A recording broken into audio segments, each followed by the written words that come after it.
मित्र हो, लठ्ठे एज्युकेशन सोसायटीचे Shrimati Rajmati Nemgonda Patil girls high school junior college Sangli या ठिकाणी इतिहास विषयासाठी मी कार्यरत आहे. आपण 12वीचा अभ्यासक्रम पाहत असताना काही धड्यांचा मागोवा घेतला. आता प्रकरण 6 आपण घेत आहोत. त्यातला पहिला भाग आपला झालेला आहे. दुसरा भाग बघायचा आहे तो म्हणजे प्रकरणाचं नाव आहे वसाहतवादाविरुद्ध भारतीयांचा संघर्ष. आता ह्याच्यामध्ये आपण बिल्लांचे आणि याचे उठाव त्याविषयीची माहिती आपण घेतली, ठिकठिकाणी झालेले उठाव. आता दुसरा भाग बघायचा आहे तो म्हणजे 1857चा उठाव आणि त्या उठावासाठी कारणीभूत ठरलेली कारणं बघायची आहेत. आणि ती कारणं कोणती आहेत तर एक भारतीय स्वातंत्र्य लढ्याच्या मागं अनेक कारणं आपल्याला दिसून येतात. आता त्याच्यामध्ये काय भारतीय सैनिकातील असंतोष हे कारण आपल्याला माहिती करून घ्यायचं आहे. दुसरं म्हणजे राजकीय कारण, सामाजिक, आर्थिक आणि धार्मिक अशी कारणं दिसून येतील. भारतीय सैनिकातील असंतोष हा सगळ्यात महत्त्वाचा भाग आहे. मुलांनो बघा, हिंदी शिपायांवर अनेक निर्बंध लादले गेले, अनेक बंधनं घातली गेली. आता ती बंधनं म्हणजे काय तर सगळ्यात महत्त्वाचं म्हणजे भारतीय सैनिकांच्या भत्त्यात कपात केली. काय केली? भारतीय सैनिकांच्या भत्त्यात कपात केली. दुसरं म्हणजे समुद्र ओलांडण्याची सक्ती केली. लक्षात घ्या मुलांनो, समुद्र ओलांडण्याची सक्ती केली. भारतीय सैनिकांना समुद्र ओलांडणं किंवा त्यामधनं पर्यटन करणं हे काय होतं, धर्माला अनुसरून नव्हतं. आणि ते धर्माला अनुसरून नसल्यामुळे हे काम ते समुद्र ओलांडण्याचं भारतीय सैनिक करत नसत, तर मुद्दामून ते समुद्र ओलांडण्याची सक्ती त्यांना केली जात असे. तिसरं कारण म्हणजे कवायतीच्या वेळी होणारा त्यांचा काय अपमान. अपमान म्हणजे कसं तर परेड ग्राउंडवर असेल तर त्यांचा त्यावेळी अपमान केला जातो, लाथाबुक्या त्यांना घातल्या जात असत. हा कवायतीच्या वेळी केलेला त्यांचा काय होतो तो अपमान होता. नोकरीतील बदल्याच्या जागी केलेला पक्षपातपणा असेल की परदेशी जायचं असेल तर आधी भारतीय सैनिकांना पाठवलं जात असेल आणि त्यांचा जाण्यासाठी नकार दिला तर त्यांना मग नोकरीच्या ठिकाणी त्यांच्यामध्ये काय होत असे म्हणजे नोकरीवरनं कमी करणं, आणखीन शिक्षा करणं, बढती न देणं, म्हणजे ह्या गोष्टी त्यांना काय कराव्या लागत असत, सहन कराव्या लागत असत. म्हणजे हा भारतीय सैनिकावर किंवा शिपायांवर ही मोठी काय होती बंधनं होती, ही निर्बंध असलेली आपल्याला दिसणार. त्याचप्रमाणे त्यांच्या कार्यक्षमतेवर होणारा परिणाम. हिंदी सैनिक जर गुणवत्तापूर्ण असेल त्या दृष्टीनं तो जर त्या पदावर काम करत असेल, अतिशय कार्यक्षम असेल तरी सुद्धा त्याच्या वेतनामध्ये त्याच्या ह्याच्यामध्ये काय केले जात असेल तफावत असलेले आपल्याला दिसून येतात. त्याशिवाय वरिष्ठ पदावर बढती न देणे हे सगळ्यात महत्त्वाचं काम आहे की वरिष्ठ पदावर बढती न देणे ही गोष्ट त्या सैनिकांना काय शिपायांना काय करावी लागत असे सहन करावी लागत असे. म्हणजे लष्करातील उच्च पदं असतील ती भारतीयांना दिली जात नसत तर ती इंग्रज अधिकाऱ्यांना दिली जात असत. म्हणजे वरिष्ठ पदावर बढती न देणं हा एक भाग त्याच्यामध्ये होतो. म्हणजे हे एक बंधन किंवा हे निर्बंध या भारतीय सैनिकांवर असलेलं किंवा शिपायांवर असलेले दिसून. म्हणजेच या सर्व कारणांमुळे काय झालं होतं भारतीय सैनिक काय झाले होते दुखावले गेले होते. म्हणजे भारतीय सैन्यांच्या भत्त्यात कपात, समुद्र ओलांडण्याची सक्ती, कवायतीवेळी होणारा त्यांचा अपमान, नोकरीच्या बदलाबाबत असलेला पक्षपातपणा, कार्यक्षमतेवर होणारा त्यांचा परिणाम आणि वरिष्ठ पदावर काय न देणे बढती न देणं. मग या सर्व कारणामुळं हे भारतीय सैनिक काय झाले मोठ्या प्रमाणात दुखावले गेले. म्हणून 1857चा उठाव होण्यास हे महत्त्वपूर्ण कारण असलेलं आपल्याला दिसून येतं. आता दुसरं बघायचं ते म्हणजे राजकीय कारण. सगळ्यात महत्त्वाचं म्हणून राजकीय कारण संस्थानिकातील असंतोष. आता बघा, संस्थानिकातील असंतोष म्हणजे कसं तर याच्यामध्ये एक येते. आता ह्या पर्याय निवडण्यासाठी हा महत्त्वाचा मुद्दा आहे, लक्षात घ्या. राजकीय कारण संस्थानिकांवरील असंतोष म्हणजे दत्तक वारसा नामंजूर. संस्थानिकातला असंतोषातला म्हणजे एक भाग काय येतो तो म्हणजे दत्तक वारसा नामंजूर. गव्हर्नर जनरल लॉर्ड डलहौसीनं काय केलं होतं तर दत्तक वारसा नामंजूर केला होता. त्यामुळे भारतीय संस्थानिक काय झाले होते नाराज झाले होते, त्यांच्यामध्ये असंतोषाचं वातावरण झालं होतं. पर्याय निवडायला हा प्रश्न मुलांनी येतो, लक्षात घ्या की गव्हर्नर जनरल लॉर्ड डलहौसीने दत्तक वारसा नामंजूर केला. मग हा दत्तक वारसा नामंजूर केल्यामुळं हे संस्थानिक काय झाले होते तर इंग्रजांच्या विरुद्ध काय होतं त्यांच्यामध्ये असंतोष निर्माण झाला होता की एकूणच वातावरण असंतोषाचं झालेलं होतं. आता याच्यामध्ये दत्तक वारसा नामंजूर केलेली कोणकोणती संस्थानं होती म्हणजे शहरं. आता ती म्हणजे सातारा, जैतपूर, उदयपूर, संबळपूर, झाशी आणि नागपूर ही संस्थानं जी होती ही संस्थानं लॉर्ड डलहौसीनं काय केली होती, खालसा केली होती. मुलांनो, ही संस्थानं जी खालसा केली ती अतिशय महत्त्वाचे.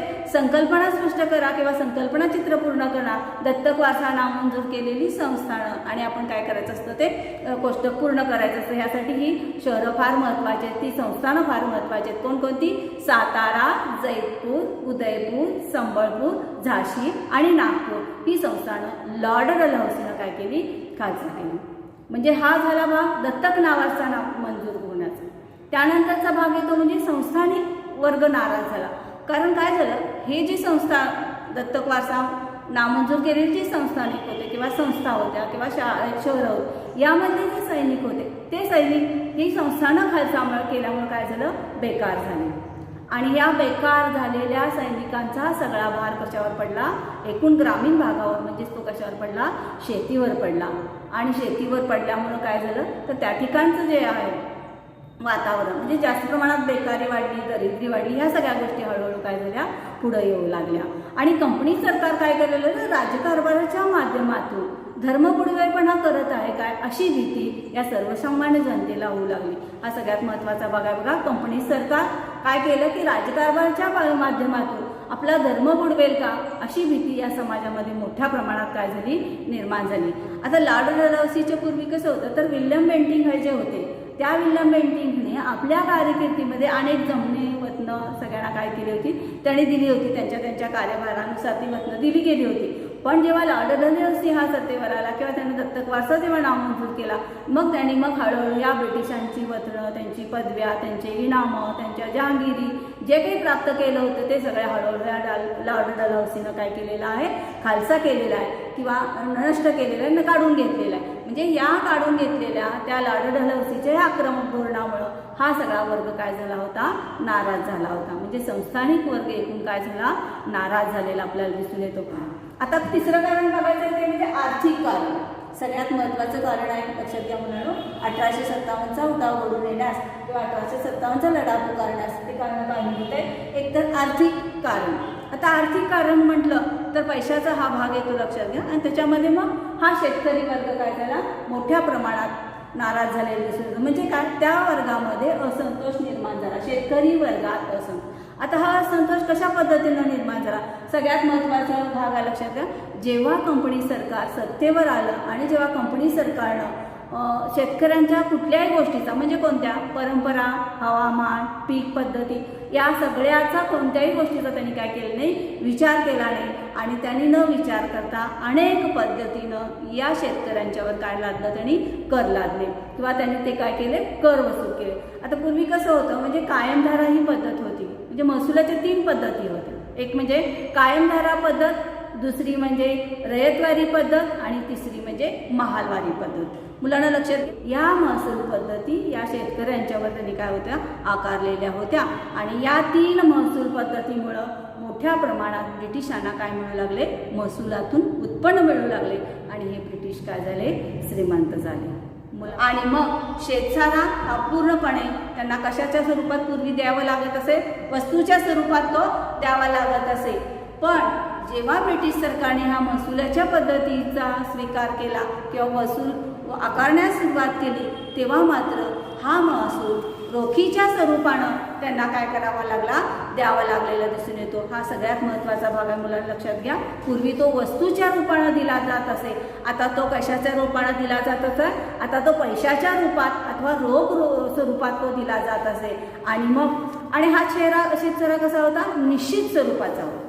म्हणजे एक ठरलेली रक्कम असायची आणि या ठरलेल्या रकमेप्रमाणे ती रक्कम त्यांना काय करावी लागत असे, द्यावी लागत असे. म्हणजे शेतातून उत्पन्न येवो अगर न येवो, नैसर्गिक सगळी संकटं येऊ, त्यामध्ये नैसर्गिक संकटामध्ये दुष्काळ असेल, रोगराई असेल, काही असू दे, तर ते पीक नाही आलं तरी सुद्धा शेतातून न येणाऱ्या पिकावर शेतातून जरी नाही पीक आलं तरी सुद्धा त्यांना काय द्यावं लागत असे, हा महसूल द्यावा लागत असे. आणि म्हणजेच तो कसा होता, हा शेतसारा निश्चित स्वरूपाचा असलेला आपल्याला दिसून येतो.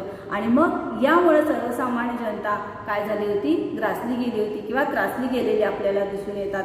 म्हणजे भारतीयांच्या समस्याबाबत पूर्णपणे सरकारनं काय केलं होतं, दुर्लक्ष केलं होतं, आपलं लक्ष काढून घेतलं होतं. कोणत्याही पद्धतीची सहानुभूती भारतीयांच्या बाजूनं त्यांच्याकडे नव्हती किंवा भारतीयांच्यासाठी नव्हती त्यांना. तर आपल्याला उत्पन्न कसं महसुलाचं मिळेल आणि आपण कसं श्रीमंत होऊ, हा एकच ध्येय ब्रिटिश सरकारचा असलेला आपल्याला यावरून दिसून येतो. मुलांना लक्षात घ्या. यामुळे शेतकरी वर्ग हा काय झाला, तर सगळ्यात महत्त्वाचं म्हणजे हा सावकार आणि सरकार यांच्या कात्रीत सापडला. बघा, शेतसारा हा निश्चित स्वरूपाचा होता, तो देणं तर गरजेचंच होतं. काही येऊ दे नैसर्गिक संकट, तर ते देणं गरजेचं होतं. आणि मग अशा वेळी तो काय झाला, सावकार आणि सरकार यांच्या कात्रीत सापडला. असेल ती जमीन काय करायचं, आपण गहाण ठेवायची किंवा ती विकून टाकायची किंवा त्याच्यावर काय काढायचं, कर्ज काढायचं. म्हणजे अशा पद्धतीनं ते पैसे घ्यायचे आणि मग ते आपण कशासाठी वापरायचे, कर्जसाठी भरण्यासाठी वापरायचे. म्हणजे अशा पद्धतीनं हा शेतकरी, सावकार आणि सरकार या दोघांच्या कात्रीत पूर्णपणे काय झालेला होता, अडकलेला आपल्याला दिसून येतो. मग आता शेतसारा भरण्यासाठी त्याला काय कर, म्हणजेच काय, इथं सगळ्यात महत्त्वाचा एक मुद्दा लक्षात घ्या मुलांनो, की या ब्रिटिशांनी आपली ही जमीन शेतकऱ्यांची कशी केली होती, ही जमीन विक्री योग्य बनवून टाकली होती. कारण तुम्हाला काय करायचं होत नाही, तर तुम्ही काय करा, सरळ जमीन विकून टाका. म्हणजेच त्यांच्या या पद्धतीमध्ये जमीन ही काय केली होती, त्यांनी विक्री योग्य बनवून टाकली होती.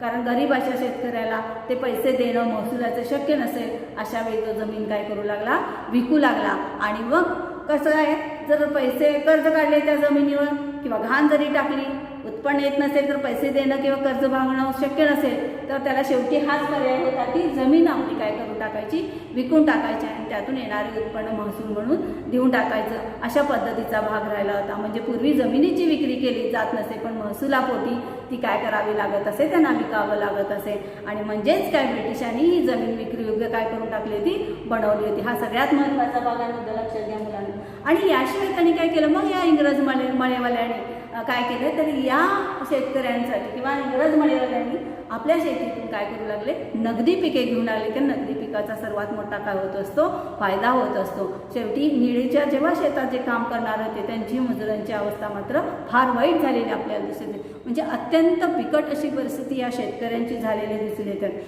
म्हणजेच हे सगळं महसूल पद्धती जी वाकारली गेली किंवा सरकारचं जे काही धोरण असेल कंपनी सरकारचं, यामुळे काय झालं, तर बेकारी, असंतोष, अविश्वास यामुळे ब्रिटिश सत्तेविषयी हे शेतकरी वर्ग काय झालेले दिसून येतो, अतिशय नाराज झालेले. सर्वसामान्य जनता मग काय झाली, हवालदिल झाली. तर आता पुढचा भाग बघायचा म्हणजे कारणामधला मुलांनो, तो म्हणजे एक म्हणजे धार्मिक कारण. आता धार्मिक कारणामध्ये कंपनी व्यापार बुडवेल आणि आपला धर्म बुडेल अशी भीती त्यांना काय होती, झालेली आपल्याला दिसून येते. म्हणजे कंपनी आपला व्यापार बुडवेल आणि व्यापार बुडवला, जसा व्यापार बुडवली तसाच आपला काय बुडवेल, धर्म बुडवेल, ही मनामध्ये सामान्य जनतेमध्ये काय होती, भीती असलेली दिसून येतं. आता दुसरी गोष्ट म्हणजे धर्मांतर. म्हणजे कसं, ख्रिश्चन धर्माची सक्ती करण्यात आली. जो ख्रिश्चन धर्म स्वीकारेल त्याला अनेक सवलती देण्यात येतील. म्हणजेच काय, म्हणजे धर्मांतराची काय करण्यात आली, सक्ती करण्यात आली. आता तिसरं म्हणजे कसं, अन्यायी धोरणं होतं. म्हणजे रूढी परंपरा याच्यावर बंधनं घालण्यात आली. नोकरी, शाळा, त्याशिवाय अनेक सतीबंदी, म्हणजे अनेक कायदे, त्याच्यामध्ये तो महत्त्वाचा म्हणजे सतीबंदी कायदा, धार्मिक पिळवणूक, आर्थिक पिळवणूक. म्हणजे अशा पद्धतीचं हे सरकारचं काय होतं, अन्यायी धोरण असलेलं दिसून येतं. आणि म्हणूनच सैनिकांमध्ये काय झालेलं होतं, मोठ्या प्रमाणात असंतोष काय होता, निर्माण झाला होता. आणि ही सगळी असंतोष निर्माण झाला होता, सामान्य जनता नाराज झाली होती. हा सगळ्यात महत्त्वाचा भाग आपल्याला दिसून येतो. हिंदी सैनिकातील मग असंतोष. आता हिंदी सैनिकातील असंतोष म्हणजे कसा, लक्षात घ्या मुलांना. सगळ्यात महत्त्वाची गोष्ट म्हणजे हिंदी सैनिकांच्यामध्ये जी लष्करासाठी लागणारी शस्त्रास्त्र असेल. आता या शस्त्रास्त्रामध्ये सगळ्यात महत्त्वाचं म्हणजे बंदूक. म्हणजे लांब पल्ल्याच्या ज्या बंदुका होत्या, त्या लांब पल्ल्याच्या म्हणजे एनफिल्ड ज्या बंदुका होत्या, या एनफिल्ड बंदुका सैनिकांच्या हातात देण्यात आल्या होत्या. आणि ह्या देण्यात आल्यानंतर त्याला जी वापरायची नवी काडतुसं होती, या काडतुसांना जी आवरणं होती, ती आवरणं कशा प्रकारची होती, तर गाय आणि डुकराची अशी आवरणं होती. सगळ्यात महत्त्वाचा भाग म्हणजे मुलांना लक्षात घ्या, हिंदूंना गाय ही पवित्र होती आणि डुक्कर हे मुस्लिमांना काय होतं, निषिद्ध होतं. आणि या दोन्ही गोष्टींमुळे आपला धर्म बुडवेल काय अशी भीती या दोघांमध्येही निर्माण झाली होती. आणि म्हणून या लांब पल्ल्याच्या बंदुका दिल्यानंतर त्याची काडतुसं दातानं तोडावी लागत असेल आणि दातानं जर तोडली तर आपला धर्म काय होईल, भ्रष्ट होईल. आणि म्हणून ही काडतुसं वापरण्यास या हिंदी सैनिकांनी काय दिला, मोठ्या प्रमाणात विरोध केला किंवा नकार दिलेला दिसून येतो। त्याशिवाय सगळ्यात मोठं म्हणजे 10 वर्ष त्यांना शिक्षा करण्यात आली, त्यांच्यावर खटले भरण्यात आले, म्हणजे 10 वर्षाची शिक्षा, त्यांच्यावर खटले भरण्यात आले आणि सैन्यातून त्यांना काढून टाकले। म्हणजे अशा पद्धतीनं मोठ्या प्रमाणात त्यांच्या काय झालेलं दिसून येतो, अन्याय झालेला दिसून येतो आणि त्यामुळेच हिंदी सैनिकांमध्ये याविषयी काय झाला, असंतोष निर्माण झालेला दिसून येतो। आता हे काडतूस प्रकरण आपण बघितलं। आता सगळ्यात महत्त्वाचं म्हणजे एक तत्कालिक कारण आहे, लक्षात घ्या।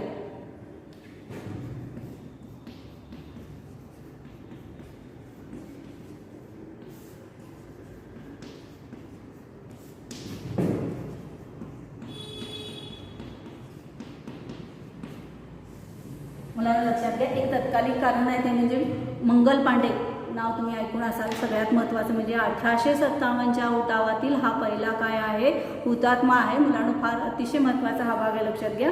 हा मंगल पांडे म्हणजे बराकपूर जी 1857 मध्ये बराकपूरची जी छावणी होती, आता या म्हणजे 29 मार्च 1857ला हा उठाव झाला। एकतर हा उठाव करण्याचं 31 तारीख ठरलेली होती, 31 मे, पण या त्यांच्या काडतूस प्रकरणामुळे हा उठाव लवकर झाला, कारण हा सगळ्या म्हणूनच त्याला काय तत्कालीन कारण असं म्हटलं जातं। म्हणजे इसवी सन 29 मार्च 1857 मध्ये बराकपूर छावणीमध्ये मंगल पांडेने काय केला, हा उठाव घडवून आणला आणि त्या ठिकाणी असंतोष निर्माण झाला। म्हणजे या असंतोषाला मोठ्या प्रमाणात काय फुटलेले दिसून येते, वाचा फुटलेले आपल्याला दिसून येतात। म्हणजेच काय तर कवायतीच्या वेळी किंवा ह्याच्या वेळी तर ह्या बंदुका आम्ही वापरणार नाही असं मंगल पांडेने काय सांगितलं किंवा त्याला विरोध केला। काडतूस जी लावली गेली ती वापरली जाणार नाही असा मोठ्या प्रमाणात नकार देण्यात दिल्यामुळं मंगल पांडेला ब्रिटिशांनी काय दिली, फाशीची शिक्षा दिली आणि म्हणूनच 1857च्या उठावातील हा पहिला हुतात्मा म्हणून काय जातं, ओळखलं जातो। लक्षात घ्या, आपल्या सैनिकामधला एक सैनिकाला फाशी दिली जाते, तर साहजिकच त्या सैन्यांमध्ये मोठ्या प्रमाणात काय होणार आहे, नाराजी निर्माण होणार आहे आणि हीच गोष्ट या शिपायांनी घेतली किंवा सैनिकांनी उचलली आणि या उठावातल्या सैनिकांनी ठिकठिकाणी उठाव करण्यास काय केली, सुरुवात केली। म्हणजे मेरठ, लखनौ या ठिकाणी या उठाव घडून आले आणि ह्या उठाववाल्यांनी काय केलं तर एक सरळ त्यांनी इंग्रजांना ठार मारायला सुरुवात केली, दुसरं म्हणजे त्यांना कुटुंबियांची कत्तल करण्यास सुरुवात केली, तिसरं म्हणजे कसं त्यांना त्यांचं घरं जाळणं, म्हणजे अशा पद्धतीनं बंडवाल्यांनी ही कामं करण्यास सुरुवात केलेली दिसून येते। हा सगळ्यात म्हणजे एक प्रकारचा ह्या इंग्रजांना एक धडा शिकवण्याचं काम त्याने हाती घेतलेलं होतं, कारण मोठ्या प्रमाणात त्यांच्या या आक्रमक धोरणामुळं काय झालेले होते, आपले हिंदी शिपाई हे नाराज झालेले होते आणि म्हणूनच 1870चे उठाव हे ठिकठिकाणी होण्यास सुरुवात झालेली दिसून येते। आता पुढचा भाग बघायचा तो म्हणजे मुलांनो हिंदी शिपायांचे दिल्लीवर वर्चस्व। आता याच्यामध्ये बघत असताना आपल्याला 12 मे 1857 मध्ये हिंदी शिपायांनी काय केली, दिल्ली काबीज करून घेतली किंवा दिल्लीवर वर्चस्व प्रस्थापित केले। 12 मे 1857 रोज दिल्लीवर वर्चस्व प्रस्थापित केल्यानंतर त्यांनी काय केलं तर याचं नेतृत्व कुणाकडे दिलं तर सगळ्यात महत्त्वाचं काम म्हणजे याचं दिल्लीचं नेतृत्व बहादूर शाह याच्याकडे दिलं। आता त्यांनी काय केले, आपला कोण शत्रू आहे हे थोडा वेळ त्यांनी काय ठेवलं, बाजूला ठेवलेलं आहे। आता काय महत्त्वाचं आहे या गोष्टीकडे त्यांनी लक्ष दिलं आणि मग दिल्लीचं नेतृत्व त्यांनी कुणाकडे दिलं, बहादूर शाहकडे दिलं आणि मुघल बादशाह बहादूर शाह याच्याकडे दिल्लीचं नेतृत्व दिलं आणि त्यांनी भारतानंच त्याला काय केलं, सम्राट ही पदवी दिली आणि शहनशाह हिंदुस्तान ही पदवी त्याला काय केली, बहाल केली। म्हणजे भारताचा सम्राट म्हणून त्याला काय केलं, त्याचं नाव घोषित केलेलं आपल्याला दिसून येतं आणि या बहादूर बादशाहलाच काय केलं, शहनशाह हिंदुस्तान बनवून टाकलं। आता मग त्यानंतर या लढ्याचं नेतृत्व या बहादूर शाहकडे आलं। जरी या लढ्याचं नेतृत्व बहादूर शाहकडे आलं तरी नुसतं त्याच्यावर अवलंबून आपले भारतीय राहिलेले आहे, तर त्याच्यामध्ये कुणाकुणाचा सहभाग होता तो भाग महत्त्वाचा आहे मुलांनो। त्याच्यामध्ये नानासाहेब पेशवे होते, तात्या टोपे होते, झाशीची राणी होती, कुंवरसिंग होते, बेगम हजरत महल होती आणि त्याच्याशिवाय म्हणजे मौलवी होते। म्हणजे या सगळ्यांचा याबरोबरच काय होता, मोठ्या प्रमाणात सहभाग होता। त्यांनी बहादूर शाहकडे नेतृत्व देऊन गप्प बसलेलं नाही, त्यांनीही भाग याच्यामध्ये सहभाग या बाकीच्या नेत्यांनी घेतलेला आपल्याला दिसून येतं। दिल्लीच्या संरक्षणाची पूर्णपणे जबाबदारी या बख्तखानाकडे कुणाकडे होते तर दिल्लीच्या संरक्षणाची पूर्णपणे जबाबदारी या बख्तखानकडे होती आणि दिल्ली, कानपूर, लखनौ, झाशी आणि पश्चिम बिहार या उठावाला मग हळूहळू काय झालं, उग्र स्वरूप प्राप्त झालं। त्या ठिकाणी मोठ्या प्रमाणात काय झाली, याच्या स्वातंत्र्य लढ्याची म्हणजे त्यांनी त्या भारतीयांनी त्या ब्रिटिशांच्या विरुद्ध मोठ्या प्रमाणात उठाव करण्यास सुरुवात केली। म्हणजे दिल्ली, कानपूर, लखनौ, झाशी पश्चिम बिहार या ठिकाणी भागात उठावाचं काय झालं उग्र स्वरूप प्राप्त झालेलं आपल्याला दिसून येतं। आता हे होत असतानाच ब्रिटिश काय थोडंच गप्प बसणार आहेत आणि मग या ब्रिटिशांनी दिल्ली मोहीम काय घेतली हाती घेतलेली लक्षात घ्या। म्हणजे बहादूर शहाकडे नेतृत्व गेलं, दिल्लीची संरक्षणाची जबाबदारी बख्त खानकडे गेली आणि आपले हिंदी शिपायांनी त्याच्यामध्ये हिंदी राजकीय नेतृत्वाने पण त्याच्यामध्ये सहभाग घेतला। म्हणजे अशा पद्धतीनं होत असतानाच ब्रिटिशांनी दिल्ली मोहीम हाती घेतली। ती किती साली 27 मे 1857 मध्ये ही दिल्ली मोहीम हाती घेतली त्यांनी दिसून येतात। आणि ही दिल्ली मोहीम हाती घेत असताना आपल्याला दिल्ली हस्तगत करण्यासाठी मोठ्या प्रमाणात या ब्रिटिशांनी प्रयत्न केले आणि प्रयत्न करत असतानाच त्यांना यश आलं ते म्हणजे 25 सप्टेंबर रोजी त्यांनी काय केली दिल्ली ही हस्तगत केली। आता ही दिल्ली हस्तगत करत असताना या युद्धामध्ये त्यांचा जनरल कोण आहे निकोलस याचा काय झालेला आहे मृत्यू झालेला आपल्याला दिसून येतो। आणि मग हे नेतृत्व कोणाकडे आलेलं आहे सर जॉन लॉरेन्सकडे आलेलं आहे। म्हणजे दिल्लीचं नेतृत्व किंवा दिल्ली जेव्हा हस्तगत केली त्यानंतर काय झालेलं आहे हा जॉन निकोलस याचा मृत्यू झाला आहे आणि त्याचा मृत्यू झाल्यानंतर जॉन लॉरेन्स यांच्याकडे काय आलेलं आहे ते नेतृत्व आलेलं आहे। आणि मग या लॉरेन्सने काय केलं शिखाच्या मदतीनं मग ही दिल्ली काय केली हस्तगत केली आणि ही दिल्ली जिंकून घेतली। आणि ही दिल्ली जिंकून घेतल्यानंतर मग काय झालं तर हडसन हे जे होते या हडसननी या बहादूर शहाला काय केली अटक केली आणि रंगून म्हणजे आत्ताचं ब्रह्मदेश या ठिकाणी त्यांना पाठवण्यात आलं। आणि त्या ठिकाणी पाठवल्यानंतर या बहादूर शहा यांचा काय झालं इसवी सन 1862 मध्ये काय झाला मृत्यू झालेला आपल्याला दिसून येतो। आता मुलांना मग या 1857 मध्ये जे ठिकठिकाणी उठाव कुठं झाले तो भाग बघायचा आहे। तो भाग आपण नकाशात बघूया मुलांना कशा पद्धतीने उठाव ते त्या शहरांमध्ये होत आले। एक म्हणजे अलीगड, इटावा, मथुरा, लखनौ, बरेली, आजमगड, फैजाबाद, कानपूर, झाशी, अहमदाबाद या ठिकाणी असंतोषाचा वणवा पेटलेला आपल्याला दिसून येतो। हा वणवा सगळीकडे पसरलेला दिसून येतो। त्यानंतरचा भाग म्हणजे पंजाबमधील उठाव। कुठला प्रदेश आहे पंजाब। आता इथं म्हणजे कुठं तर त्या पंजाब भागामध्ये जालंधर, लुधियाना आणि मुलतान या ठिकाणी आणि सियालकोट म्हणजे जालंधर, लुधियाना, मुलतान, सियालकोट या ठिकाणी उठावाचं काय झालं मोठ्या प्रमाणात स्वागत झालेलं आपल्याला दिसून येतो। त्यानंतरचं शहर म्हणजे मध्य प्रांतातलं ग्वालियर, इंदोर, महू, सागर या ठिकाणी उठाव घडून आले। मग राजस्थान व नासिराबाद या लष्करी छावणीत काय झालं हा उठाव घडून आला।